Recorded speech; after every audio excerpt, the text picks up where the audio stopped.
Alright mga Lodi, ito prepare natin tong kangkong na pang pang dinner.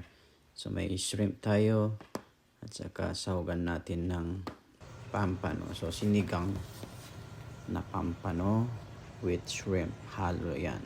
So naka-prepare na yung mga Lodi. So painitan na lang natin at saka may ano pa dyan. Okay, yan. Kumukulo na. Habang kumukulo, banatan natin ng Ito ang pinakamasarap na sinigang sa miso. Hipon with kangkong. Kangkong is good Sinigang mix para on your malapit heart. ang lasa.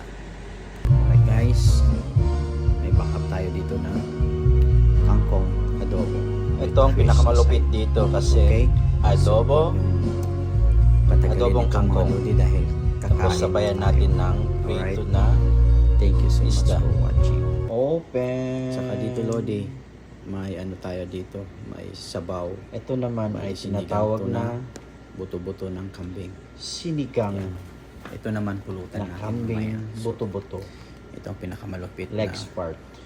menu for the day. Dahil Ayan. talaga Ito ang tinatawag na lasing ka dito. maasim Pinatuan natin ng na sinigang tequila na yan. kambing. So, Yung talagang hinihintay natin mga Lodi. mapapapikit ka sa Sarat na asin. dahil iinom Alright. tayo ng malupit ngayong Itong gabi. masarap So, pampatunaw ng kaya, tequila. bye-bye na.